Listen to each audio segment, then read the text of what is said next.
I'm Natasha Chilingarian. I'm Michael Ogden. This is Summer Accounts with Margaritas and Wine, formerly known as Shared Accounts with CU Times. We are doing a special summer episode today.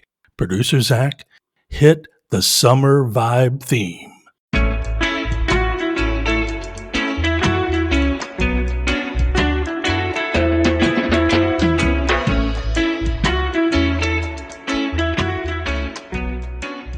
Hey, everybody, welcome into this very special laid back episode about summertime. We celebrate it, we love it, and we really wanted to take a vacation from the serious credit union chatter and just talk about summer things, but with a credit union-y hue to it, similar to the hue of George Hamilton. Kids, Google the reference, you'll get it when you see it. Anyway, today, like Zach is normally, we're not wearing shoes. We're half in the bag before one, and you can forget about us being productive for the rest of the day. With that, we have a special summer lineup for you. And you want to explain what we're doing? Hey, you bet. Yeah, no, I'm Cool. excited. And I must say really quick before I explain it here, I don't wear shoes either. So Oh, feel a little left out here. I'm in my sorry. slippers Not as a usual. competition. I know. Who can be the laziest? Anyway, so yeah, as Michael mentioned, we love doing our special Halloween episode last year, if you all Hmm. remember that. So much fun. So we thought, what other holidays or fun seasons are coming up? We thought, well, let's do it. Let's do a fun episode about summer. So we actually reached out to our audience to get some summer themed stories. We're going to be combining those into the show. And we have a total of 5 special summer segments for you. Great. So let's get right to it. Our first segment is going to be Summer Childhood Memories.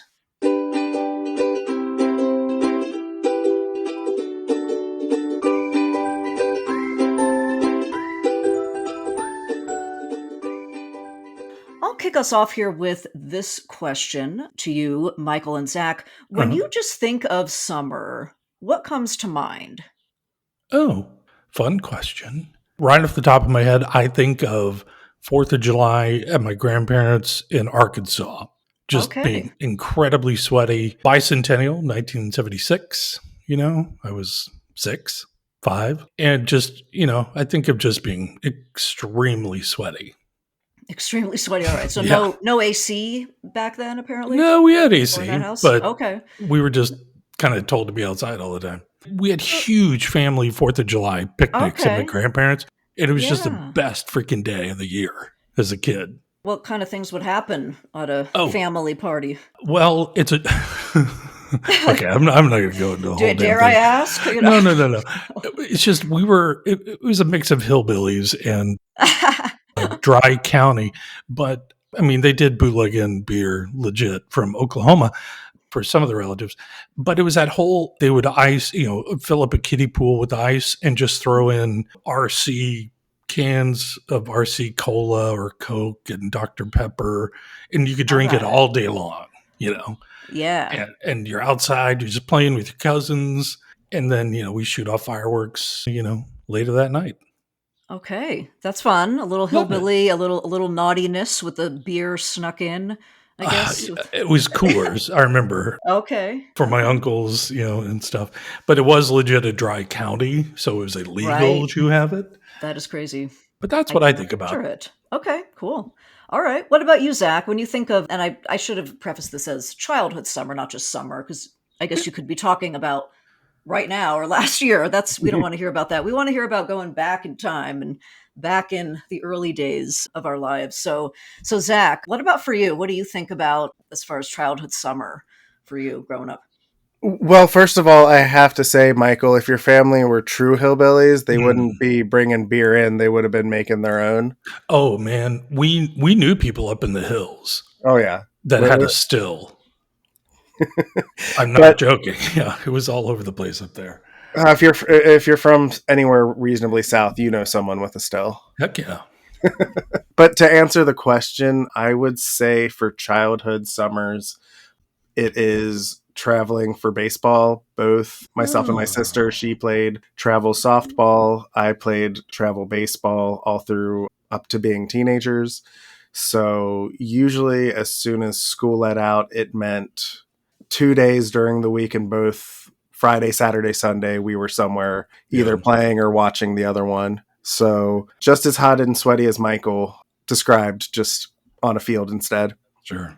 Oh goodness. What was your team name? We had a few different teams because it was as we got older, it was travel ball. Yeah. So it was usually a sponsor. Like one year we were sponsored by Huntington Bank. One year it was Willie's, a local sports cafe.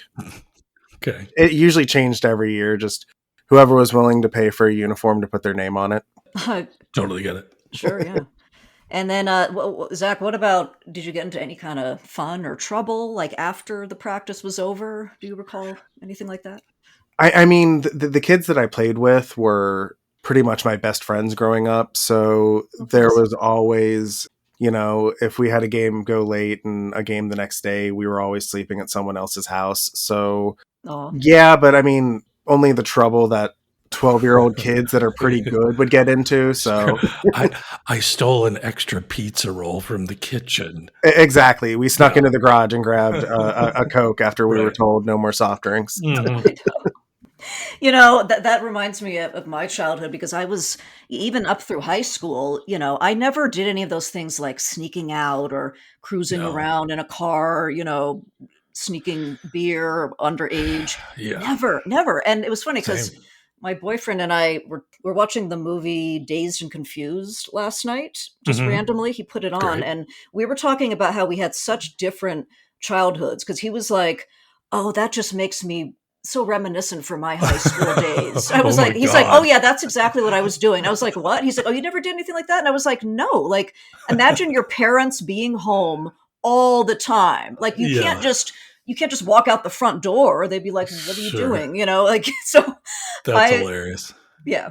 So yeah, I didn't get into any trouble either, Zach, so I can relate to that.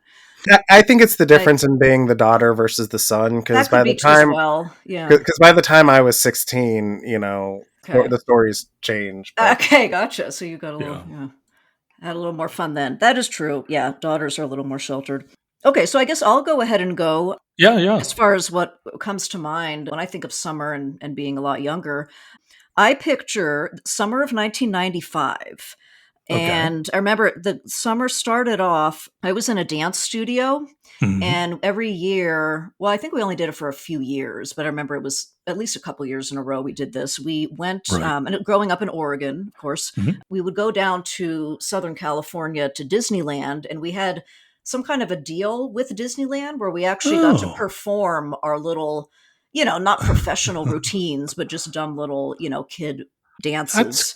At this little tiny outdoor theater in this one part. I am not a Disney person, so I can't tell you where exactly it was, but I remember going on that trip that year. Was so fun because, get this, we were also not only performing, but we were going to do like a dance camp there, at some convention center, and getting up early and going to dance classes. Apparently it got all canceled at the last minute because the women organizing it through my dance studio had some, I don't know, they didn't like the deal that they got with this dance camp. And so they're like, oh, forget it. We're canceling the whole thing. We want a refund. So it was canceled. And then we're like, oh my God, this means we just get to go to Disneyland every day. And it was like the most exciting, because we didn't really want to go to the dance classes. We just wanted to go to Disneyland. Of course. And then do our little performance at the end. And that's what we did. Yeah. And it was so much fun. How old were you? I was about 12. Okay. So this is 1995. And then what I remember about the rest of that summer is being in my parents' basement. We did not have any air conditioning back then. Oh. Because back then in Oregon, we would get maybe one day of like 90 degrees. And that would be like the hot day. And you would just hang in the basement because it was cooler down there. Sure. And we were fine. Didn't need AC. Right. And then, so the three things that I also associate with that basement that year is watching The Price is Right with Bob Parker every day. Love it. Reading this, I had a subscription to this magazine, American Girl, and it was kind of like my first introduction to my love of like lifestyle magazines. Can I tell you something? Yes. American Girl headquartered, it used to be at least, it started right here in Madison. Oh, was it really in Madison? Yeah, actually over on the west side in a little suburb called Middleton. Ooh, okay. Yeah, anyway. Yeah, that was a big thing. Yeah, I had the dolls and yeah. Third thing was every day watching the O.J. Simpson trial, and just that, like the intro music to that. That's just it just reminds me so much of that summer of '95. You know And I was what? 12, and I was fascinated by it too at the age of 12. Hey man, I it's don't know. followed you for the rest of your Yeah. life. Pretty much, yeah. Oh, Pretty much God, has. that is what we should have done. Let's all encapsulate 1995 somehow. All right, that was Anyway. adorable. Thank you very much for that. And I think we are going to move on to our next summer segment of the show, which is Summer Jobs.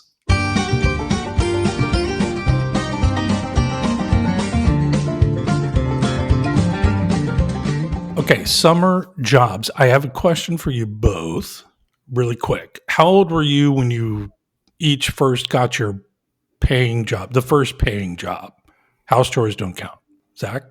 I think 13, I was allowed to do like 10 hours a week at Kroger. Okay. 13. Natasha? Oh, I was 17, and it was also a similar job at the Albertsons, like courtesy clerk, I think they called it, like pushing carts and bagging groceries and stuff. What a title, courtesy clerk. I think that was the name. Jesus. I think I was a bag boy. That's way Bag more. boy? Oh, that's Bag boy. more Bag accurate. boy, Yeah. bag boy. Yeah. What you gonna do? Okay. Mine was pretty close to Zach's age. I was 12, and I wow. cleaned the local Napa auto parts store. Hated it. Okay, next question. Did you two have to do an internship in college? Zach? I did not have to do an internship. Okay, well, did you then, it sounds like?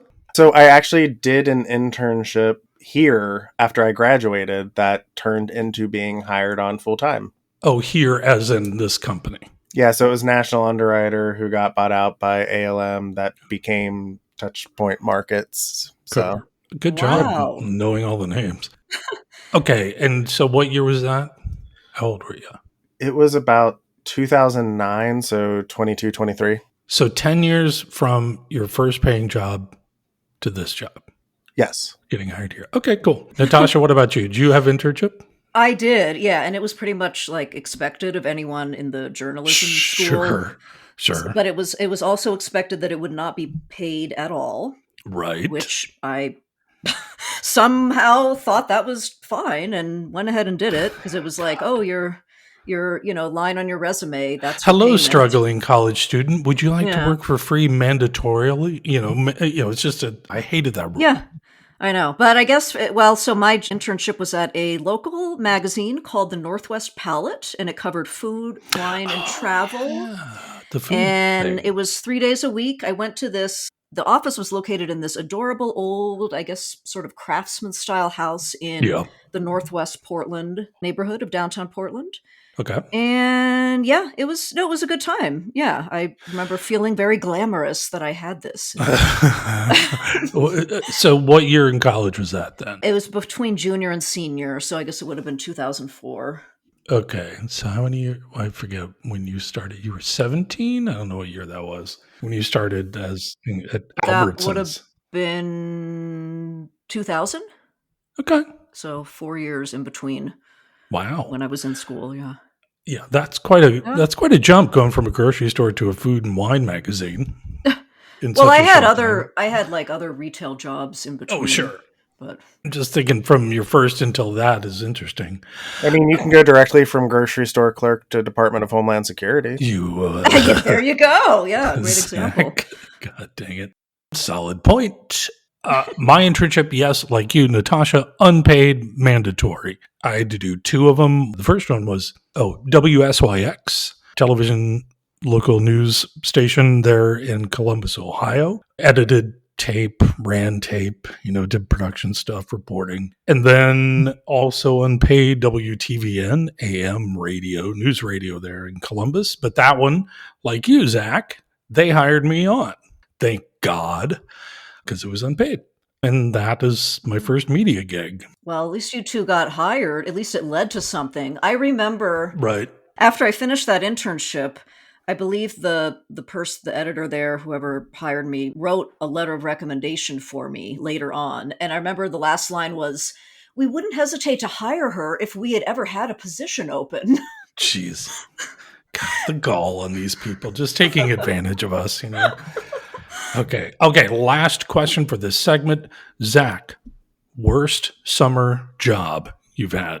So I won't say it was due to the company itself, but I worked 2 summers at the UPS warehouse in Lexington while I was Yeah. at University of Kentucky. Mm-hmm. Company itself was great. Like, they took care of us, benefits and everything. But Mm-hmm. if you've ever been loading or unloading a truck at 4 o'clock in the afternoon in a July, Yeah. it doesn't matter if you have healthcare, you're not gonna have fun doing it. Sure. All right, Natasha. Yeah, I would say my worst job was probably the job I took alongside that internship, because since being unpaid, I needed Mm-hmm. something to do that, with some spending money Sure. that I could have for myself. So I took this job. This is at the local mall, the Clackamas Town Center in Mm-hmm. Clackamas, Oregon. It was one of those like kiosks in the middle of the mall that Okay, I'm interested. always has really pushy salespeople where they'll like Sure. shove something in your face, like some kind of Yeah. a beauty product or perfume or something. And so I was doing that, but the product was like these aromatherapy hot and cold packs, like this pillow that would like conform to your neck, and you would put it either in the microwave or in the freezer, and it Oh, would be like to soothe your sure. muscles. And I had to stand there and just shove it in people's faces and say, "Try this. It feels really good." That was the line. And That the was what they job, told you to say. Interesting. yeah, it was. And the job, I guess it paid, the minimum wage, which was like $6 or something like that at the time. Mm. But then we also got some commission if we sold a lot of these Oh. pillows. How So long did that job last for you? it was for about 3 months. So like the Oh, wow. summer. You stuck it Yeah. out. I somehow stuck it out. I don't know. Yeah. And I remember like, I made some friends like in the process, and Okay. I think I even dated someone who worked at the kiosk like right next to ours briefly. So it wasn't a Awesome. total throwaway experience. Hey, I don't look at know. that guy at the sunglasses hut. Awesome. So attractive, yeah. Ugh. Love Anyway. it. Mine, I have a dozen of them, but the one I'll just say today, I spent the summer working the 11 p.m. to 7 a.m. shift at the Glad trash bag factory, putting trash bags into the boxes where you buy them at the store, just flop, flop, shove them in, flop, flop, shove them in. Just a belt of trash bags coming at you all night long. Hated it. That sounds like the setting of a horror movie, or almost. I mean, I had my Walkman on, and then the batteries would go dead during the middle of the night, and you couldn't leave. You just sat there for 8 hours, except to go to the right. bathroom like twice. You were like by yourself? It was like alone? No, there's like a billion people in that factory. Oh, wow. No, it was 11 to 7, and then I went to my other job. Well, So now that was during everyone college. knows about our humble beginnings, There we especially are. you and Zach's. That's Sound it. quite humble. So, okay. Yep. All right. Well, enough of that. That was almost slightly depressing, thinking back to those days. So now it is travel time. Next up is going to be our interview with one of the credit union industry's most well-traveled professionals, Mhm. Josh DeTar. He is an EVP for the digital banking company Typhone, and he is also a 2024 Credit Union Times luminary. Yeah. So far this year alone, he has flown over 75,000 miles. He actually has some really great travel tips and even travel gear recommendations. And by the way, we laughed a lot during this interview. Here's Josh.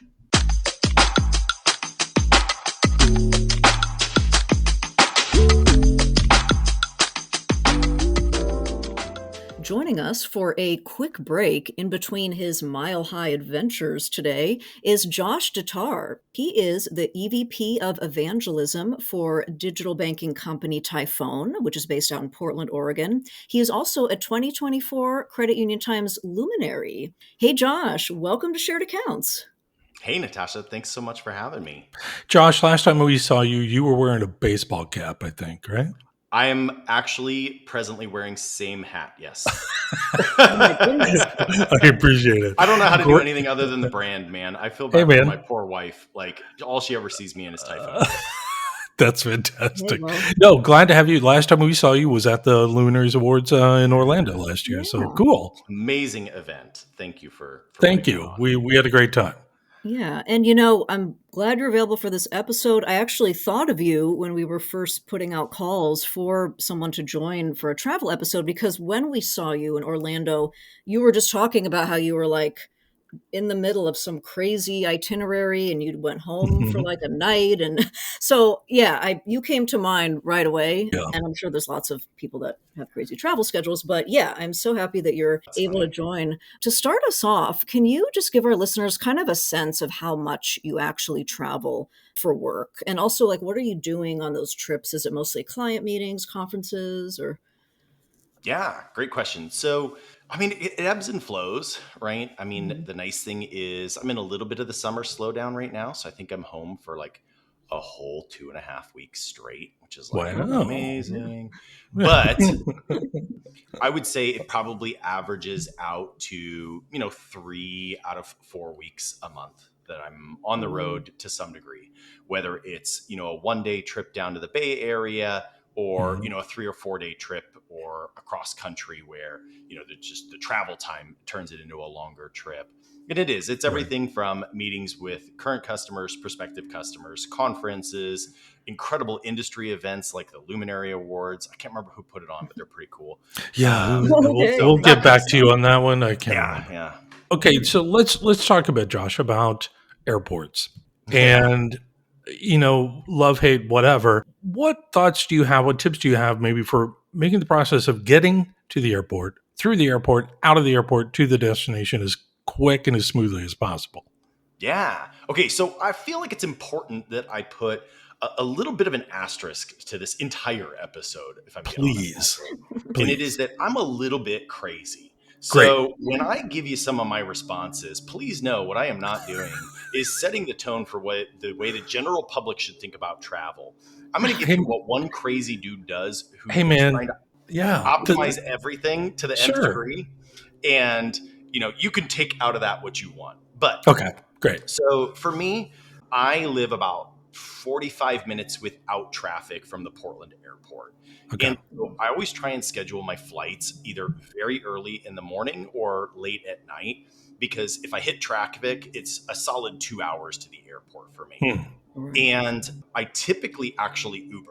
And what I have found is that when you factor in how many days you're gone versus airport parking costs, fuel costs, mileage on the car, that kind of stuff, it actually pencils out just to be easier and cheaper to Uber. And then I can do Okay. a little bit of work from the Uber. And I Mhm. just kind of get dropped off right at the front door and I can walk right in. Mhm. Now, Sure. I fly out of the Portland International Airport. And if you've been, it's actually a pretty awesome airport. We're Okay. big enough that you can get a fair amount of flights out of, but we're small enough that it's still not crazy chaotic and it's not too bad to get to any gates. Okay. So, my mark, Michael, is I can make it from being dropped off by my Uber to any gate in PDX. If I need to sprint, I need to sprint, but I can do any gate in 7 minutes, right? Okay. Wow. So the one thing that I will say, and this may shoot myself in the foot long Hmm. term because the more people that do this, and it won't be as effective. But if you're not TSA pre, I mean, you barely have to travel at all before that becomes worthwhile. Yeah. Oh, Not having to take your shoes absolutely. off, not having to take your laptop out, it's huge, right? Oh, yeah. Right. But also, I double down and I do clear. And Sure. now, not Okay. Sure. every airport has clear, but I tell you what, even in Portland, sometimes the TSA pre line can be 30 minutes long. In some, Mhm. like Denver or DC or New York or Atlanta or LA, I mean, it can be even an hour plus for TSA pre. Mhm. And clear is 30 seconds. I mean, it is so Yep. fast. So just Yeah. getting to the airport kind of in an effective manner and then being able to understand like what's my timeline to get to any gate is easier when you kind of schedule the Uber so you know when it's going to pick you up, you know when you're Yep. going to get dropped off, you avoid some of the traffic. I don't have to worry about, well, is the TSA line going to be long or short, and so should I get there earlier? So with all of that, I mean, I like to be the guy that's like walking up to my gate as they call my boarding group and I can walk right on the plane. Okay. And really the logic And you're behind that, waiting here. especially when you Yeah. think about you travel a ton, right? You do the math. Every 30 minutes that I'm at the airport earlier, if I'm making 50 trips to the airport in a year, I mean, that's like a day that I don't get with my kids, right? Mhm. I'm Yeah. willing to take that shot on that 30 minutes of flight. Okay. Okay. I like the Great. priority. Definitely. Awesome. Yeah, good call on the clear. I'll say I've been doing TSA pre-check and it has been amazing. And even more amazing, I think, is the global entry actually, because I flew back from Asia last year. Literally just walk right out. Like you don't even have to do like anything. It was Yeah. incredible. So yeah, I Yeah, if you're definitely. doing anything international, that's a huge call out, Yeah. Natasha. Oh yeah, absolutely. Okay, so one thing you mentioned to me earlier is that you have already flown about 75,000 miles this year Yeah. alone on Alaska Airlines. Yeah. That is insane. So, first of all, I'm wondering what type of perks are you getting at this point on Alaska with all that flying? Yeah, that's one of the things that too, I would say it took me a couple of years of like ramping up my travel intensity before I got really serious about this. And in hindsight, I wish I had done this sooner. And it is really focusing on trying to prioritize the different airlines, hotels, cards, etc. that I Mhm. use for travel. And the problem is you fly a little bit on Delta, you fly a little bit on Alaska, you fly a little bit on United, you're kind of a little bit nowhere. Mhm. And so I Right. try really hard to stay as loyal to Alaska as possible. Mhm. And if I can't get there through Alaska, I'll usually use American because American has reciprocal status with Alaska through One World. And Sure. so, that gets me some of those perks. But yeah, you really do have to like double down on getting the miles with one airline. And Right. once you get to certain levels of status, it makes a big impact. And when you really focus on trying to, maximize the miles you put on one airline, you can actually achieve those statuses relatively quickly. There's also other ways you can achieve it. So like Alaska Airlines issues an Alaska Airlines credit card, and they Mhm. actually do credit you miles towards status to a certain point on purchases on the Alaska card. So Okay. if you're not going to make it by miles of flight, you can also make it up that way. So yeah, I'm almost at 75,000 miles on Alaska now, but I'm Alaska's 100K, which is their top tier status. Oh, And yeah. and I argue that even though sometimes maybe my flight might be a little bit more expensive on Alaska than another Mhm. airline, I'll still fly Alaska because you get check bags free for you and guests under Mhm. your reservation. I honestly Yeah. don't even remember what it is because I don't think I've ever maxed it out. So Right. I can't tell you the last time I've paid for a bag, Do you right? just show up and they go, "Oh, hey, Josh." I mean, what's Oh, funny man. actually? So Yeah, do you see the same because people, like, on same flight yeah, attendants and so yeah. you see a lot of the same people. I know some of the flight attendants and their routes, but even better than that, Michael. So Mhm. this happens both me and our CEO Siva. So Yeah. part of Typhoon's like iconic wardrobe is our red chucks, Yep. and Yeah. if I go through TSA on a personal trip and I'm not wearing my red chucks, I've been called out by TSA and been like, "Where's your red chucks?" I'm like, "Am I not allowed to fly on personal? Like, come on." Hey, man. Oh, So gee. yeah, there's That's that. really funny. But yeah, so Natasha, then, I would Yeah. say arguably the biggest perk though for me is, you do enough of this travel, it actually takes some wear and tear on the body. Yeah. And I mean, Alaska is nice because they're big enough that you can get most places from the West Coast, but they're still small enough that when you have that level of status, like, I hope this isn't an obnoxious flex, but I mean, I would say it's probably 9 times out of 10, I'm upgraded to first class for free. Sure. Yeah. Right. And that just, man, especially so that trip, Natasha, that you were referencing when I saw you in Florida, yeah, I had come Right. from Hawaii. I was at the Q's conference in Hawaii. I came from Hawaii to Portland. I was home for, I think it was 6 hours. And I No. had Oh, just wow. enough time to like go home, repack my bag, get like a couple of hours of sleep, and then fly to Florida. Oh, Right. So we're wow. talking 13 hours in the air with Yeah. like a 6 hour break in between. And I'm not going to lie, being in first class, both legs doesn't hurt. Sure. So you know? Josh, let's talk about packing if we could. Yeah. How do you approach packing? I'll just say it that way. As far as saving space, being efficient, like it sounds like you are with your time, I assuming you are with your packing. Yeah, for sure. I mean, I try really, really hard to stay out of checked luggage unless I'm carrying any kind of liquids or something. Okay. So maybe that it's said, so I get some brownie points for it. Any of my customers, anytime I bring you a bottle of wine, that means I had to check a bag, and I did that for you. Yeah. But Oh, yeah. I really try to stay in carry on, and I'll give an absolute product shout out. I switched to their luggage and their backpack maybe 2 years ago or so, and it's a company called Soul Guard. And I Soul totally Guard. got Okay. suckered by their Instagram ad. And it was one of those probably too good to be true. And it has absolutely lived up to the hype. But the cool thing is that basically you have this little mesh closet that comes in the suitcase and their backpack. And you hang it up in your closet. It has shelves. You Okay. pack your clothes into the shelves, and then it has like ratchet straps on the side, and you almost like shrink wrap the whole thing together, put it in your suitcase. And then you get to your hotel, you just pull that out, and it actually has a hanger. You can hang it on the suitcase itself on the Okay. handle, or you Yeah. can just hang it in the closet in the hotel room. And then all of your clothes are perfectly laid out. You've got everything right there. And I want to give a shout out to a good friend of mine, Brian Orta, who gave me this pro tip many years ago, and it actually Okay. saved my buns recently.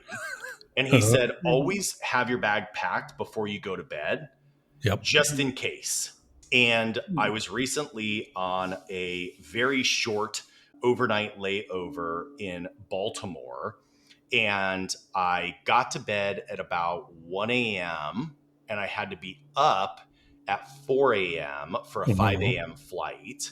And at about 2:30 in the morning, the fire alarm went off and we got evacuated. Yeah. And I was on the 12th floor and had to get from the top to the bottom from the stairs. Didn't know if I was going to be able to get back into my room or not before my flight. And so thankfully, I just went to my closet, ratchet strapped my clothes down real fast, threw them in my suitcase, closed it, and walked out the door. Oh. And so the suitcase will take an extra pair of shoes, and I can get in the carry-on with toiletries about 6 days, depending on like what type of clothing I need and Oh, okay. coats or anything like that I need to bring. But the coolest thing is the backpack. I can get my laptop, my iPad, and like all your miscellaneous little stuff. Mm-hmm. And I can get about 4 to 5 days in just the backpack. Okay. It has the same little closet system. So, All right.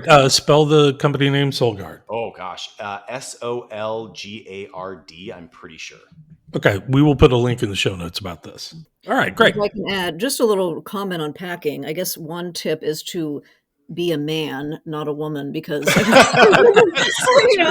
my goodness. it's different. You know what? You've got different Natasha, shoes, you're right. different You're outfits. 100% right, I mean, I guess Natasha. unless you're just someone who dresses very simply, doesn't wear makeup, who knows? I mean, there's different types, but yeah, that's the thing. Hair tools. Really good point. It really is. Yeah, Yeah. it's a tax. Yeah. No, that's a great. I mean, my wife and I are both OCD like this. We're both like super minimalist like that, but absolutely, like she just needs a bigger suitcase. Period. End of story. You just got to accept that fact. Right. It's just a fact, yeah. So, Josh, I guess aside from the SoulGuard product, is there anything out, like any other products that you've discovered kind of over the years you've been doing heavy travel that you don't leave home without, like something that you like? And I mean, this is something like not like, well, obviously your phone or laptop, obvious things, but any other kind of unique products or things that have been helpful that you've discovered? Okay, two things, and I apologize. I don't think I'll have any of the like brands for you on this. Okay. But a couple of years ago, my wife bought me this super cool traveling. It's almost like cloth, and it trifolds, and it's a charger that you have just one plug for. Oh, wait. But it's a wireless charger for your phone, your Apple Watch, and your AirPods. And I have that thing, Josh, right in front of me. It's a Mophie. I don't know if it's that one, but it's probably. I'm sure there's a couple of products out there. Oh, it's a lifesaver. I love it. Oh my gosh, it's the best. Yeah, because then I just have that one thing, and I know I have everything to charge that. Yep. I also have a small little bag that I just keep always packed, and it's a bag of the random miscellaneous chargers, HDMI cables, extensions that I'll need for like presentations, because I never know what the setup at maybe a credit union will be and how I would connect to their board TV or something like that. Sure. The other one that I would say is, and I'm sure you can find these on Amazon. My wife uses them for all sorts of things, and they're like reusable Ziploc bags with a zipper that have kind of this reinforced lining to them. So they're crazy strong, and you can shove all sorts of stuff in them, zip them up, and then they're watertight. So I use that for like my toiletries and stuff. And then, this is not directly answering your question, Natasha, but especially for things like toiletries and the cheap stuff like an Oh, extra, deodorant and some chapstick Mhm. and a Tide pen. Like I always keep those in my toiletries bag and it just never gets unpacked. Right. And I yeah. just have Right. replicas of those Mhm. things at home. So when I pack, Yeah. I just grab the toiletries bag and go. Yeah. That's great. Yeah. Yeah, I do a lot of the similar things because, yeah, just kind of going back and forth. I go back and forth from Oregon to California. Yeah. And yeah, I'm pretty much, I know what you mean. Yeah, I have like the small containers and then it just kind of stays in there. And then you don't have to worry about finding that item when you're traveling. Yeah. And So, then yeah. then you know exactly where it is too, right? Right. Yeah. Let's move on to just kind of the whole idea of like health. And when you're on the road, it can be hard for some people to maintain, I think, first of all, a healthy diet because you're stressed out. Some people might want to stress eat. There's a lot of temptation with the restaurants. You're probably going out to dinners with clients and, you're in the airport doesn't have healthy food. And then also fitness, that's, you're not, if you're not near a gym or whatever, then that can be, you have to adapt to that. And I think I know you're a pretty fit guy. I remember you Mhm. posting during COVID, like doing your home workouts and stuff. So it seems like make sure that you don't miss out on that. So I guess what kind of rules do you follow as far as like maintaining your health while you're traveling? So this, Natasha, I think is where my disclaimer from earlier is probably the most importantly applied. Okay. Mhm. Because this is where I get a little crazy and, maybe the cat's going to be out of the bag and some people are going to look at me a little different after this. But this is another one of those that just, especially as the travel has ramped up and just as it's become more of a top of mind important thing for me personally. My health and fitness was not in a good place maybe 15 years ago. And I've worked really, really hard over the years to Mm-hmm. remedy that. And now I want to keep it. And so, quite frankly, I've just become pretty unabashed about it. And I'm going to be me and then I'm going to do how I'm going to do, regardless Good. of Yeah. the circumstances around me. And so, one thing is when I book my travel, even my team knows this and will help as they are planning logistics. I want to find a Hilton, which we can talk about later if you want, closest to the place that I need to be for the meeting or whatever it is, that's Mm-hmm. closest to a legit gym, not a hotel gym, that's Okay. also closest to a grocery store. And when I Okay. land, depending on when I get in, obviously, right? But like my first order of business is I go to the grocery store and I actually get groceries. And I get things Wow. like pre-cooked lean proteins. I get vegetables. Like I always look for a pack of broccoli and carrots and maybe like some Mhm. Caesar, dip or something like that to go with it. And so I really try and make sure that just like kind of how I treat my diet at home, I get kind of the base foundational fundamentals done first. And I get, a good protein intake. I get good vitamins from, whole foods and things like that. I'll also bring some specific items with me. My wife is an amazing, if you've ever had an opportunity to partake in some of this homemade sourdough bread maker, she'll Hmm. always send me Great. a loaf of Okay. sourdough. So I always Oh, come with a couple of slices of sourdough. And so I'll go get like, fantastic. some chicken or something and make a sourdough sandwich, Yeah. have some veggies.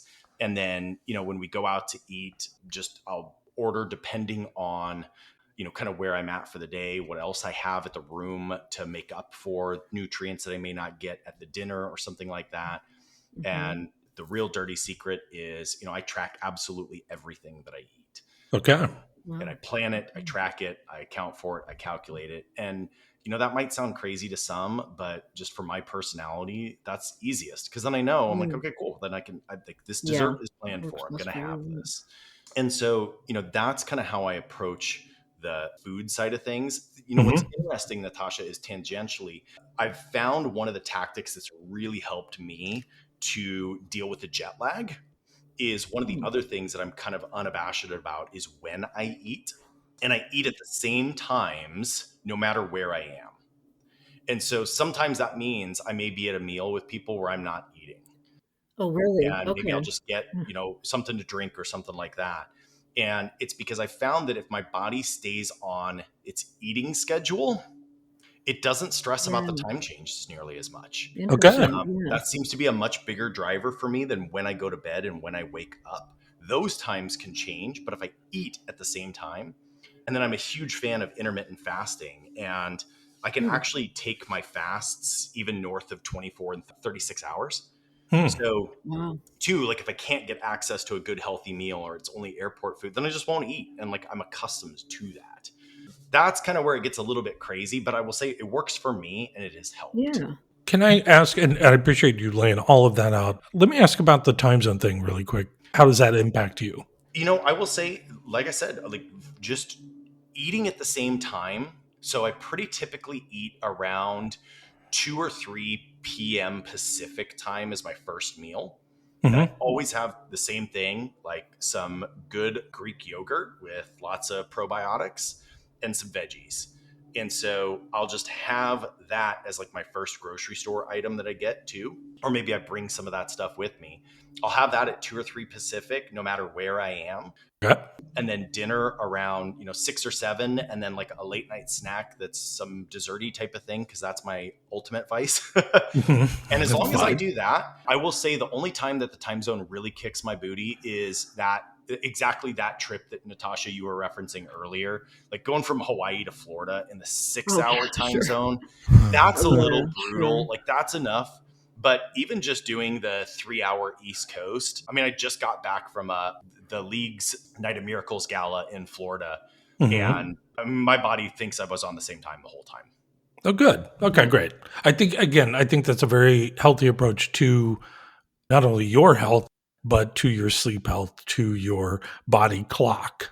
So I love all of the things you laid out. I think it's really important, and you figured it out for yourself, and everybody should. Yeah, and I think I would like to just take the opportunity to add. I think it's really important, right? Like everybody Hmm. is different, Yeah, it and there's is. no one Yeah, prescribed thing that's going to work for everybody. And what Yeah, works for right. me works for me, and it may work for you, and it may not work for you, and that's totally fine. 100%. Right. Well, and that's inspiring. I mean, yeah, it might sound strict to some people, but especially if you're traveling so much, you can't just like let go, that whole time. Kind of the way I look at it, just really quick if I may, if I'm just taking a trip for like a 3-day trip, and it's like the only trip I'm taking in like a 6-month period, I'll probably just okay, I'll skip my workouts and I'll just whatever. But yeah, if I'm going to go stay somewhere for like several weeks, then it's plan meals ahead and do all that, do the workout routine. So yeah, totally get it. Hmm. That's awesome. Okay, let's move on to something else. So Josh, you mentioned this briefly a little earlier. You have, a wife at home in Portland and 2 young kids. And so how do you stay connected with them while you're on the road so much? Is it a lot of FaceTimes or how do you kind of manage that? Oh yeah, I say this all the time. I don't know how people did it before FaceTime, because it's hard even with FaceTime. But man, Yeah. FaceTime makes it easier. So that's another one of those kind of like hard and fast rules. I really don't care what meeting I am in or whatever. Right. When the kids are going to bed, I FaceTime the kids. Yeah. I will always Yeah. step out and FaceTime the kids to say goodnight. I try to do that too, kind of in the morning when they wake up. That one's a little bit harder because sometimes they've got a lot going on when they wake up here at home too. And Sure. Mhm. but if you follow me on LinkedIn, you've probably also seen a silly little tradition that my son started a couple of years ago when Hmm. he was probably 1.5 or so. And I remember it was one of the first trips where he was kind of old enough to realize like he was going to miss me. And I tell Aw. you what, that is a Oh, punch to the gut. Yeah. And oh, I no. was packing and I like put a couple of things in my suitcase. I turn around, I go to grab a couple other things. I turn around and he's standing there and he's put one of his toys in my suitcase. And of Very course, what did Oh. he pick? Like one of the biggest things on the planet, right? sad. And I literally had to go get a bigger suitcase and check luggage for that trip Oh. because I was like, there's Okay. no way I'm not taking that thing, Right. right? And Oh. so now it's just persisted. And so now it's turned into this tradition. And thankfully, he's learned that smaller items are more helpful for dad. But Thanks, now he bud. always picks Yeah. 2 toys and they're Yeah. whatever kind of his favorite toys of the moment are. And he sends me with 2 toys. And then I always send him back pictures of my trip, but through the lens of the toys. Very cool. Oh, So fun. he'll get pictures from them at the airport. He'll get pictures from them. I always try and go and find like iconic landmarks, right? So like Yeah. when we were signing one of our newest customers, Bronco FCU out of the Virginia area, they had Hmm. like this super cool like King Triton statue Yeah. out there. And so like I made a special Uber trip out to that statue literally just to take a picture of the toys in front of it. So I'll try and do stuff Oh, Great. like that, send them back to him, great. and that keeps him involved. And it's just a fun little way That's for us to stay awesome. connected. Excellent. That is so cute. I love that. I love that. Yeah, like a very unique little tradition that keeps you guys connected to each other. Okay, so I know you talked about hotels just briefly, but I wanted to ask you, as someone who's probably stayed in multiple hotel chains, which mid-range hotel chain would you say is the best? These are like the Marriotts, the Holiday Inns, the Yeah. Hiltons, Hamptons. Which one is the best? So loaded question. So I stay at Hilton, and I will tell you not to stay at Hilton. They are not the Mhm. best. Okay. So the very condensed version of this is my wife and I got married at a Hilton in Maui. Okay. And the only reason that I put up with Hilton's shenanigans, yes, I will call you out, Hilton, Yeah, time and time again, is because I'm doing everything in my power to stockpile enough points that every once in a while we can go back to this place. oh, okay. And so I Okay. think You want Hilton one. literally has a note in my file. They're like, we've got this guy. He's not going anywhere. Like, he wants to take his wife back to this place. You can do Yeah. whatever you want to him. He's not going anywhere. So that's why I'm at Hilton. But if you do the completely objective analysis and you look at points maximization, room quality, locations, costs, everything, it's Hyatt. So if you're Okay. looking for a hotel chain, highly, highly recommend you do the Hyatt approach. Okay. Okay. Good to know. I also love that you're with Hilton just out of spite, and it's I really know. fun. It's literally what it feels like. Yeah. It's a And fun even relationship. my team laughs at me because I'll always be at a Hilton, a couple of blocks away from them, and they're Yeah. usually at like at Hyatt's or Marriott's, Yeah. and there will be a whole group text. They're like, "Josh, how's your flooding shower?" I'm like, Right. "It actually is okay. Just please leave me alone." Yeah. Yeah. Funny. He's not wrong, everybody. Yes. Agree with this. Okay. Last question for you on this. Josh, what is your favorite U.S. airport to hang out in during a layover? Any airport. Okay, can I give you two answers quickly? The first Absolutely. answer is none. Layovers are the worst. Avoid them at all costs. Make them as short as possible so you could just get home. Sure. Okay. Right. But that's not always the case. No. I would say probably Denver. Not because it's actually a great airport. You're probably going to get stranded there because they cancel a lot of flights out of there. They're also doing a bunch of construction, but Yep. solely because my good friend Mitch from Credit Union of Colorado turned me on to a restaurant called Root Down that has this most incredible sweet potato fries that we Oh. dream about.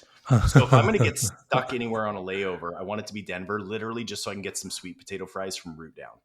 Okay, that's a wonderful Great. answer. And before we wrap up and let you go here, Josh, you in fact host your own podcast. Can you tell our audience about that? Oh, yeah, absolutely. Sure. So I am the host of the Digital Banking Podcast, and it is a bi-weekly released on Fridays podcast that is unscripted, long-form conversation with no sales pitch behind it. So if you want to hear from industry leaders at credit unions, community banks, fintechs, people from other countries and other banking regulations, and you want to hear long-form unscripted conversation that lasts an hour plus while you're walking the dogs, come check us out. And also, if you want to check out pictures of your kids' toys and their adventures, where can they find you on LinkedIn? Yeah, just follow me on LinkedIn, Josh DeTar. I'd love to see you there. All right. Okay. All right. Well, Josh DeTar, EVP of Evangelism for Typhoon, thank you so much for joining us on the show today, and Thanks, happy Josh. travels. Thank you both. You are just a blast to talk to. I love this. Thank you for the Thank you. opportunity. Thank you, Josh. Glad to have you on.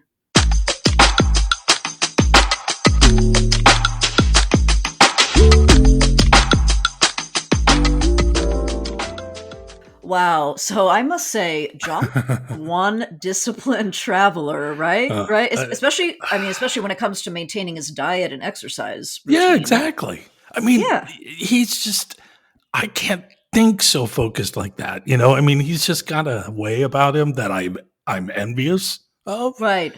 Oof. Yeah, I mean, I'll tell you, like, whenever I travel for work, which Mhm. granted, I mean, at this point, it's once a year for our Yeah. Luminaries show in Orlando. I Right. probably follow the polar opposite of the Josh plan. I mean, I definitely don't exercise aside from like walking around and, walking in heels, I think counts as exercise. Okay. I eat and drink whatever I want.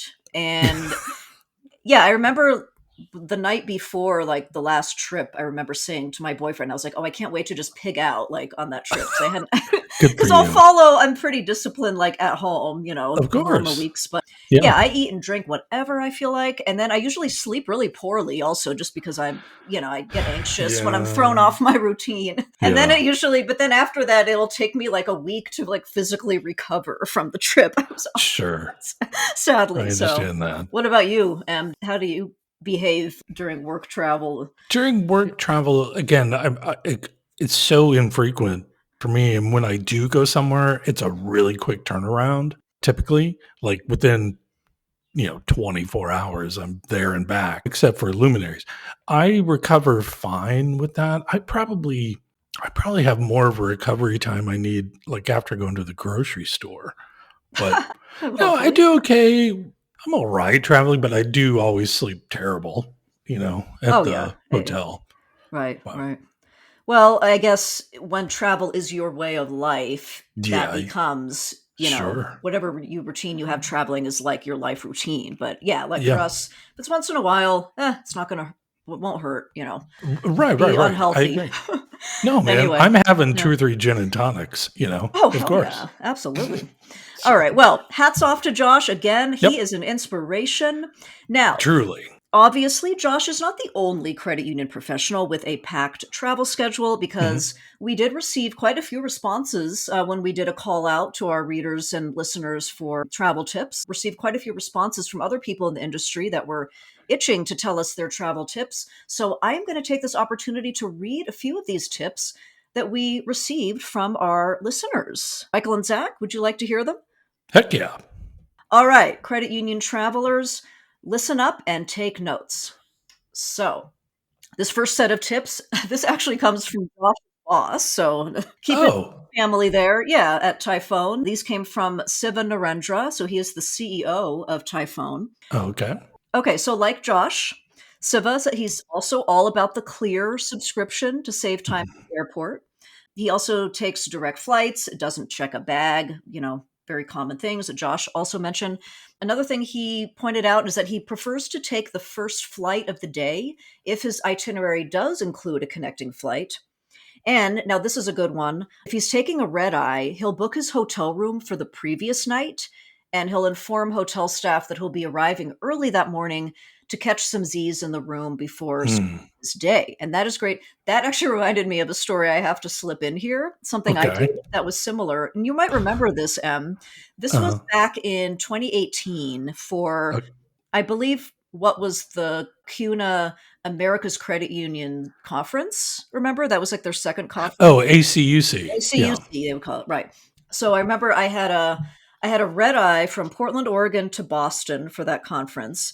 Didn't think ahead as far as booking the hotel. I booked it for that night. So in other words, I would have Yeah. just been like in no man's land from 6 a.m. to 3 p.m. or I whenever, do or remember noon. this. Yeah. And so we were like, I was like, I don't know if I'll be able to handle it. I'm going to be so tired. Where am I going to go? And you said, just go let's find a hotel and book a room. And I found one, and it was so I had to change hotels because I had to do Yeah. one that night and then go to my actual hotel I had booked for the conference. But yeah, I remember showing up there, and it was the best thing I ever did, because and I'm back to sleeping. Somehow I was in a mode then where I could fall asleep. Like, I think I was Uh, traveling a lot. So I was like sure. getting used to, I guess, different places. But yeah, I Hmm. went in there. And I still remember getting out of the Uber, and the employee comes out and he's like, "You must have eaten." He's in this Boston accent, which I can't do, but he's like, "You must have either been out all night or come from the West Coast." And I was like, "I came from the West Coast," and I slept for a few hours, had this wonderful nap, and was nice and refreshed. So I would I recommend that tip as well. I do remember that day because, Yes, and I was searching around, yeah, for no, particular hotel options for you in the right. area. Okay, Yeah. awesome. Yeah. Okay. So back to Siva's tips. So he Yep. also says he sticks to vegan food. He'll pack a sandwich for himself, probably to Hmm. avoid the unhealthy, expensive airport food. Sure. Keeps sugary food to a minimum. Only has a maximum of one alcoholic beverage per day. That Okay. takes some discipline too. Brings a power tube resistance band to work out in the hotel room. Okay. And then his final tip was absolutely no TV. So now the only one of those tips I'm questioning just a little bit is that last one, because isn't putting the TV on like a great way to fall asleep in a hotel room? Well, I don't know. Maybe? I I don't know. mean, one, if it's cable, it's most likely garbage. So I agree That with is him on true, that. yeah. I don't understand the logic fully. I mean, Well, again, it's to each his own, you know. yeah. It might just be a real distraction, which, I mean, honestly, I don't have a TV in my bedroom. I Oh, yeah. No, read I don't and I either. fall Yeah. asleep. So, Right. hmm. It made me think about how I know there's been several nights on a work trip where I would put the TV on and fall asleep to Forensic Files. Just that voice and that music is Yeah. so soothing. Right. So, but yeah, it could be a Good call. distraction. Yeah, way to, you want to stay on task. So, Yeah. okay, those are Siva's tips. Thank you, Siva, and Thanks, happy Eva. travels. All Yeah. right. Another set of tips I'm going to share. I'm very excited about this because this one includes, so far we've only had dudes, who travel. This one includes some packing tips for the ladies, Hooray. or I guess for anyone, anyone Yeah. who's just a little more high maintenance when it comes to how they look while traveling. These come from Tammy O'Hara. She is an executive benefits consultant with Park Street Partners. Before that, she was with CUES, the Credit Yeah. Union Executive Society. Mhm. She says she has been a road warrior since 2011. So she's got Okay. quite a few tips here. Yeah. So first off, some packing tips from Tammy. She packs travel size toiletry items, and she'll pick like makeup palettes that are multi-purpose. So, things Oh. eyeshadow, blush, foundation, like all in Right. one type of deal, which I think is very smart. So wait, can I pause you yeah. there for a second? Sure. As a person, I don't wear makeup. I haven't since I was a TV anchor. So what would that look like? Like a Well, I palette, suppose, yeah, like so it would be khaki? like, Okay. no, like a compact with like, it would probably be, and I don't use them myself. I'll just bring like one eyeshadow and then, different, that's pretty much the only color I put on. And then everything else Uh, is like foundation for the face and bronzer. But it would be okay. like one compact, and it would be a color that you could use on like your cheeks, your eyes, and your lips, I guess. So if it's like Mm. a more of a glossy texture, then that's Hmm. something you can blend in to like all of those areas of the face, Okay, and it's that's just one cool. color. Yeah. So, Got it. okay, she also keeps her clothes within the same color scheme for the trip, which is very Smart. smart. Yeah. Yeah. That's like, I've heard of the capsule wardrobe that you can pack where it's like a few items that can be mixed and matched very Oh yeah, easily. yeah. So it's like Okay. as few items as possible. She Hmm. says that helps keep her shoes and accessories to a minimum as well. She also says packing cubes are a must. She said Mm. when she started at CUES back in 2011, she said it was her boss who suggested them, and now she says she can't imagine packing without them. So that's why I wanted to 100%. ask you, aren't you a big packing cube fan? I am, and honestly, I pulled out some stuff. Hold on. Oh. Yeah, I was Just curious in what kind case I didn't know do we'd you go down use? this road or not. So I use a couple of different kinds of packing cubes. One, I have an away bag, Okay. a smaller carry-on bag, and I have some of the away cubes. But my favorite cubes, honestly, and totally with her on this, I picked these up at REI a number of years ago. Okay. The brand is Eagle Creek, and they are Okay. compression bags. So you put your socks, underwear in this smaller one, let's say. You zip it up, and then there's a second zipper that squeezes it all and smashes it all down. And so it's a really compact All right. cube. I love it. Nice. You can fit more clothes that Yeah, way. and then there's a Yeah. bigger one you can put your t-shirts in, even pants. So Sure. Okay. I love I it. have yet to jump on the packing cube I bandwagon. love I them don't so know why, much. but yeah. It's just it looks so good when you open up your suitcase. You're like, oh, look, everything's Oh, I in their love little that. thing. Yeah, Yeah. Nice and organized. Okay. truly love it. Cool. Okay. Okay, everybody. Eagle Eagle Creek Creek packing cubes. at Look it up. REI. REI. Okay. Free ad for REI. Yeah, sorry. Okay. They're a All right. cooperative. Sure. Yeah, good point. Okay, next, Tammy shared with us the 5 items that she never leaves for a trip without. So the Oh, first one would be her backpack, which contains her computer and is always great. stocked with business cards. Okay. Kind of a, sort of standard thing. Okay. Next, vitamins, including collagen that she takes for her coffee every morning. Huh. And also, she brings the Liquid IV brand of stevia because she hates the pink stuff that most hotels have in the room. Interesting. Very smart. Okay. iPhone watch charger, another, obviously, must Oh, have. is that the same one like we were talking about? I think it must be the one that looks a little bit like a stand, and then you just I think your watch like magnetizes onto it. Yeah, because Josh and I can't remember if it was on the recording now, but we were talking. I have a portable charger that I just adore. It's phone, watch, AirPods, all magnetic. It's just a nice little Nice, yeah. fold out thing. It's great. Yeah, I've seen those. Yeah, definitely. Fourth thing, comfy shoes. Mm. Must have, obviously. And Does she then have a also, brand? Did she mention a brand no, of shoes? she just said comfy shoes. I don't Okay. know. I want to know brands.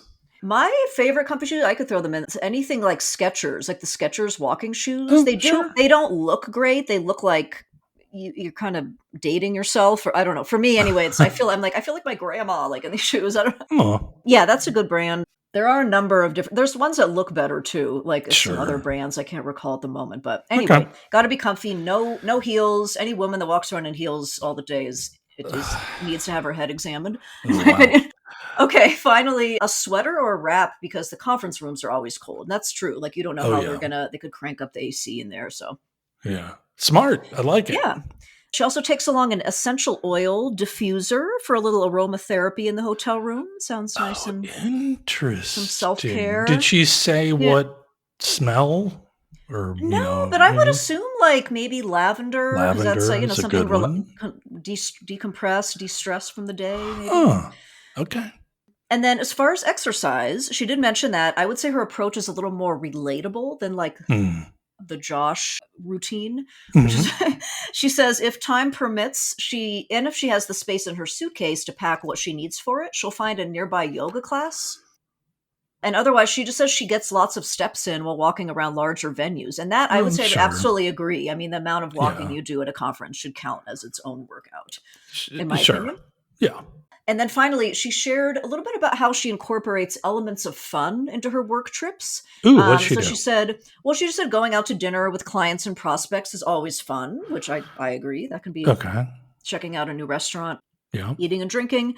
And then she says if she's in a location that is new to her or is one that she really likes, she'll try to tack a day or two onto the trip.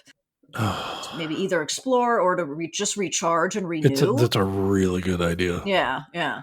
And she said sometimes that just means like a night of room service or Uber Eats in her hotel room. And I was like, couldn't agree with that more because after I mean, at least for me, after days of nonstop interaction with people, like there is nothing better than just being alone in the room. Sure. Trashy TV. Spoil yourself a little bit there. So anyway. Yeah. So there you have it. Some very helpful tips for our credit union travelers. Thank you so much, Siva and Tammy, for contributing. Awesome stuff. Again, I'm going to try to get as many brands and links into our show notes of the things that we recommend. Good idea. This summer, and because we had some in the Josh interview, I know he mentioned his backpack, and I'm going to include the Mophie charger that I just really love, travel charger, and the cubes, and even, Natasha, did you bring up a toiletry bag discussion somewhere? Or was that just Tammy mentioning it? Maybe that. Yeah. Okay. I've just been using the same one for years, and there's nothing special about it. I don't even know. It was just like a free thing. Like most of my toiletry bags are they're like free things that come when you get like a free gift, like a cosmetic gift, and then it comes in a bag. That's what I use. Like I've never I don't think I've ever bought one actually. I ran across this relatively newish company called Gravel. Like The Rock, Gravel. Okay. They've designed a few different toiletry bags that are just fantastic. I mean, I never thought I'd be excited about a toiletry bag, but they have these cool. I have it here by the mic right now. You can hear the zipper. It's like a incredibly thick Ziploc plastic bag, let's say, but it's super durable, and you put the liquids in there and the whole thing. This is what you would have to take out at TSA. It's a clear bag, but it's really thick and it's awesome. Incredibly durable. Gravel. Okay, I'll shut up. Because leaking can be a problem sometimes with Mhm. products. One I will mention that maybe I'll drop in a link for that I used that I find very helpful if you have a lot of different products like liquidy beauty and toiletry products is these Mhm. little silicone jars with like a screw top. So Yeah. it's like a little mini, like a silicone. So it's very light. It's not like a Yeah. glass thing. And then you can just pour in what you need and then label it and then just bring a small Yeah. amount. I love those. And I found one that's like a really good size. Mhm. So yeah, I should look those up. I can add the link in. Yeah, and Gravel, this toiletry bag company similarly has those kinds of bottles that come with their bags.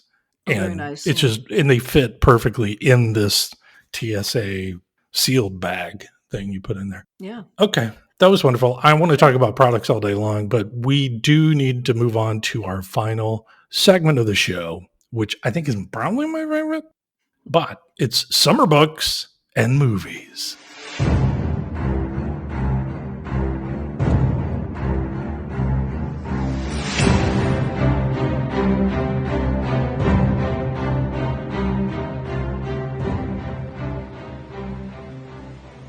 Okay, you two. First, we're going to talk books, summer books. I have been on a reading rampage this year. It's been a new goal of mine to kind of really ramp that stuff up. And I wanted to see if you two had any good books you have read and or would recommend to read this summer. I'm going to go in order again. Zach, you have any thoughts, recommendations? The book I am currently reading, I don't know if it's a summer read, but it's Mm-hmm. called Cultish by Amanda Montell. It kind of goes into my love of true crime and my nerdy love of linguistics, where it's all about Okay. how the use of language can really isolate and create in-groups for, all kinds of cultish groups. Okay. And how that's like one unifying factor is using language to kind of separate. Wow. Cultish. Okay. I just looked And it you up. you recommend? Yeah. Oh, I'm really enjoying it. If you're into it, the author also has a podcast called Sounds Like a Cult that gets more into the cults themselves. I'd say I recommend it with the caveat that you have to be interested in language as a tool, because it Interesting. definitely dives into the linguistics aspect Okay. of how word choice matters. Great. Nice. Natasha. So, like Zach, I'm not really into the light, fluffy beach read either. And when when you asked this question, I was like, I don't know if I have a good summer read because there are so many of them, and it's a whole genre. You And know what? but Let me preface something here. I okay, think a summer book is kind of BS. I think a book is a book, well, it's supposed to be like when you're on the beach, laying on the I know, or but you laying you by guys sitting by would the read true pool. crime on the beach. You could Who read whatever you cares? want. Yeah, Exactly. right, So I don't believe in that kind of putting that on a hole in a peg and right. whatever. It's fine. Right. And I would say my book reading doesn't really change in the summer Mm-hmm. unless I'm like taking another Same. reason to read more in the summer is if you're on a long flight, I guess, and then you can have Yeah. more time to read to kill the time there. But yeah, so I'm really not into those types of books. If that's what anyone's looking for, I apologize. But I will I'm sorry, I will present a few titles that I have loved over the past like couple years, some of my Okay. favorites. Please. And so I'm into like sci-fi, dystopian, and especially like stories about time loops and Okay. time travel. So Mm-hmm. one of them, great book called We Used to Live Here by Marcus Klewer. I think it's Kliewer. Okay. I guess it was based on like this Reddit thread where people shared horror stories, and it was actually someone that like created a story called it was just titled Old House, Okay. and it was about this very creepy house where things keep changing and people keep changing in the house. But anyway, the Cool. book just blew me away. I absolutely loved the book. So Great. that's one. Another one it's about like parallel universes, alternative timelines. The Other Valley. It's by Scott Alexander Howard. Okay. It's a really good one. Two more. One of them is called The Hopkins Manuscript by R.C. Sheriff. That wasn't about time travel. That was about like a future dystopian situation that it was also sort of a commentary on like conspiracy theories and just the prevalence of mis and disinformation in society. Okay. Yeah. Really good one. Just such a good one. Okay. Finally, there's The Anomaly by Hervé Le Tellier. So I think it was actually translated from French. It's a French author. Ooh la That's la. kind of a parallel universe story again about a plane that disappears into Like like another multiple dimension. realities. Yeah. Okay. So yeah, those would be my recommendations. Those are good. Yeah. Those are fun. I am book-wise currently. I'm reading, Natasha, I believe you've read this, The Guest List by Lucy Oh Foley. yeah. Blowing Yeah. through that. I've read a couple of her books now, but I was looking back through some of the books I've read this year, and one, it's one of those books I never got around to reading, and I finally got to it, and I really enjoyed it. I think it's kind of a polarizing book, but The Virgin Suicides by Oh, Jeffrey okay. Eugenides. Okay. I have not read Yeah. that. Now, what is that about? It's about this family, really, really weird family, and they have parents, they have all daughters, and it's a real anti-social type book. They're just a strange family. And I've never seen the movie. I should. Mhm. But it's just they're an odd kind of family, and the girls die at some point. Dark. But it's not even dark at times. It might be, but I thought it was a really engrossing read for me. Great. Okay. Virgin Suicides. I enjoyed There we it. go. But again, if you want just a speed, like I got it, it's a murder mystery setup. Look at those Lucy Foley books. The Guest List that I'm reading, The Midnight Right. Feast was a good one. That's I a good enjoyed one. that. Yep. Yeah, I would say that genre, there's so many of them. It's like Oh, yeah. saturated with those like thriller, type movie type stories. But Lucy Foley, I would say, is one of the stronger authors of those. Yeah. Because some of the other ones And- can just be so like predictable or just poorly written or, but Exactly. she's a And good- hers take place in Europe, either in England or somewhere in the UK or in France, I believe. Right. Yeah, there was So- also The Paris Apartment is another one of hers. I Paris read. Apartment was fun. I listened to that audiobook. All right. Okay. All right. Books. Let's talk about movies. Okay. I gave you two an assignment to think about and list your top 3 movies that either take place in summer or make you think of summer. Okay. So I want to hear 3 movies. If you got them, Zach, give me some movies. So I went more along the line of movies that make me think of summer. Okay. Like as a kid or just your As a kid, specifically. Okay. Great. The first one is 94 and it's Jurassic Park. Okay. Oh yeah. I was 8, had my birthday's in July, had a Jurassic Park themed birthday. Oh, fun. Wait. How do you have a Jurassic Park themed birthday? What does that look like? I don't know. Dinosaurs. I don't know. I was 8. I don't remember it that well. Okay, fine. Your mom probably went to Party City and got like all the swag from. Oh, sure. I Like guess. they probably had like paper plates that had Jurassic Park logo on it or something. Okay, cute. Dinosaur stuff. Yeah. Sure. We burned an effigy of Newman from Seinfeld. There you go. Everything. And it's kind of funny because as I am removed from it, I really, my opinion on Jurassic Park is that it is my generation's version of Jaws. Sure. Yeah. I could And- You know see what? that, And this, as we are recording, the new Jurassic Park is coming out this week, I believe. And the 50th anniversary of Jaws. So, And the 50th anniversary. Yeah, you're right. but in that if you weren't around for it, Yeah. you can't appreciate how big of a deal it was, and it hasn't aged. The core concepts have aged great, but Mhm. it's nowhere near as impressive as it was. So it's really hard to sit someone down and be like, no, this was actually really cool at the time. Sure. it's a great movie. I still think it's a great movie. Mm-hmm. I should Yeah. revisit it. I loved it when it came out. Loved it. What else you got, Zach? The second one would be Independence Day. Ooh. Oh yeah.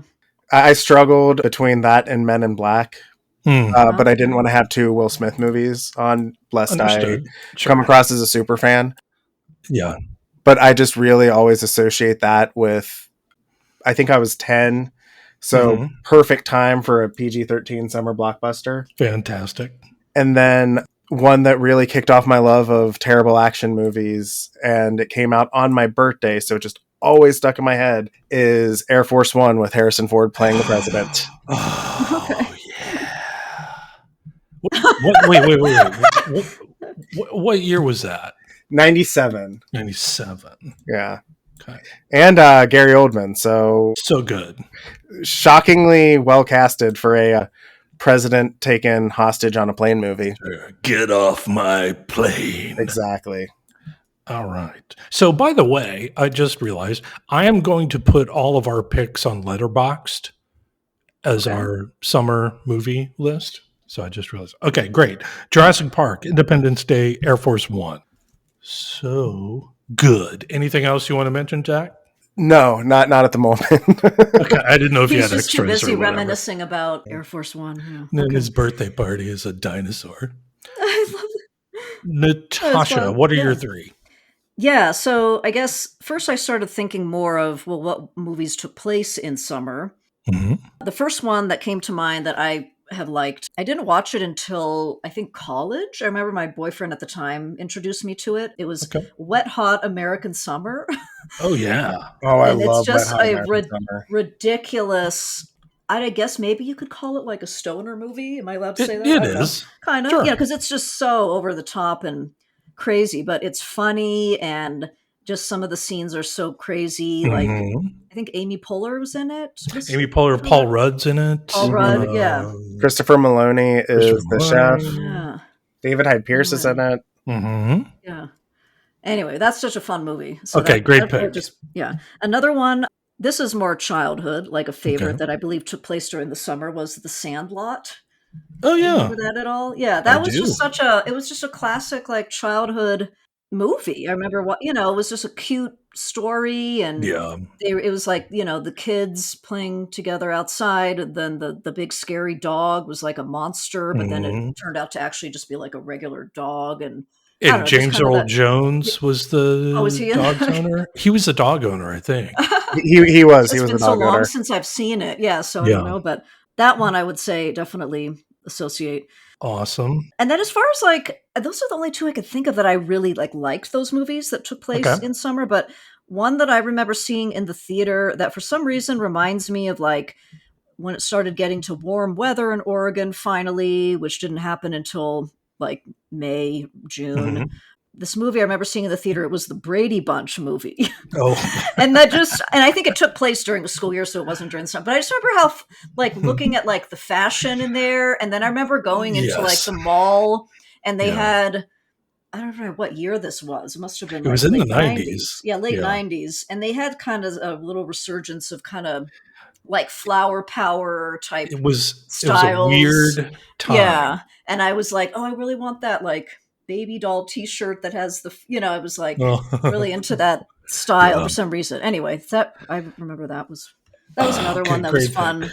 back in the day. Wet So, Hot yeah. American Summer, Yeah. The Sandlot, The Brady Bunch movie. Mhm. Awesome. Yeah. Okay.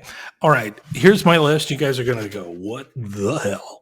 Oh. But when I came up with this little assignment for us, in my head, I was translating it into sweaty movies. Just Sweaty. real Okay. sweaty. Okay. So, my first pick, you guys are going to get, you snob. It's a 1969 movie called La Piscine, which means the pool. French movie. If you want to watch gorgeous 1960s people laying in a villa by the pool Okay. for 2 hours smoking cigarettes and drinking, and then there's Right. a murder mystery at the end, this is a great movie. The vibe of La Piscine is so smooth. It's really good. Okay. La Okay. Is Piscine. it's in French? Yep. Okay. Very nice. Yeah. Yeah. Right. It's again, these are gorgeous, 1960s people, just super tan, chain smoking, drinking cocktails all the time. But They're sweaty constantly. It's great. Another, That is a glowing recommendation. I loved it. It's a beautiful movie. Okay, this one, incredibly sweaty movie. 1981's Body Heat. You guys seen this? Oh, I don't think I I've have seen not. it. I've heard of it, but I don't. Kathleen what is Turner, William Hurt, takes place in Miami for the most part. A very young Ted Danson is in it. Okay. It was a super scandalous movie at the time for the sexual content and all of that stuff, but they are so sweaty. It's like nobody has air conditioning in Miami or something. And it is so good. Kathleen Turner is amazing. It's a great film noir, murder, backstabbing each other. It's great. Body Heat. Okay. And I wasn't going to check it out until you said Ted Danson. He's so nerdy in it. It's really funny. He wears giant glasses.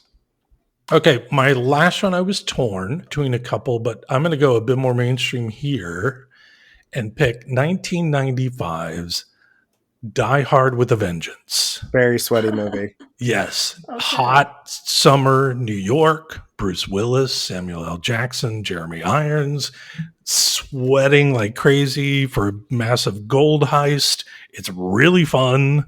At least I would say the first 2/3 are just wonderful fun. And then it kind of falls apart at the end. But Die Hard with a Vengeance. That's Okay. So that was an interesting interpretation. It was a physically hot, sweaty, steamy, Mhm. probably also steamy I'm guessing there's some romance in there that you didn't describe. If you want to call it romance, Spare but yeah. or whatever. Yeah. The sexual chemistry between Bruce Willis and Samuel L. Jackson is palpable. It's off the charts. Right. Insane. Well, I mean, in the French one, I'm sure was, they're very yeah. promiscuous in France. Well, so. it's La Piscine, super sexy, Body Heat the same, just way sweatier American, Okay. But just La Piscine, if you can get a hold of it, watch it. It's a total chill vibe. And then Body Heat's just so fun. And Die Hard, that's just such a weird franchise. And this third one, Die Hard with Vengeance, was just a really kind of nice cap. Because I think after that, I'm like, forget it. I hate the rest of them. Yeah, 1, 2, and 3, I genuinely love. Like, there's a lot of action movies that I watch because I think they're silly. The Die Hard movies, I love those movies. They're so good. Yeah, I think I've only seen the first one, like at Christmas, like as an obligatory Christmas watch one year. If you've seen the first one, you've seen the third one. It's just it's Jeremy Irons playing the Alan Rickman role.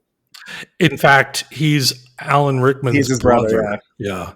Hans Gruber's brother. There are absolutely no surprises in it. It's so much fun. But the key thing here, Natasha, they're sweaty as hell, driving around in a cab, and they have to solve these riddles all around New York. It's great. Well, that's impressive because when I'm sweaty, I'm done. I can't even think of what I want to eat for lunch if I'm that sweaty. So no. I do not like to be sweaty. Right, okay, well there you have it. Yeah. I am a little shocked if you were going for sweatiness, you did not include any of the Rocky movies. I don't like the Rocky movies, honestly. Okay. I'm not a fan. Well, you're honest, yeah. Well, it has to be sweaty, but you like also. Yeah, and these are great dramas and just, fun action there.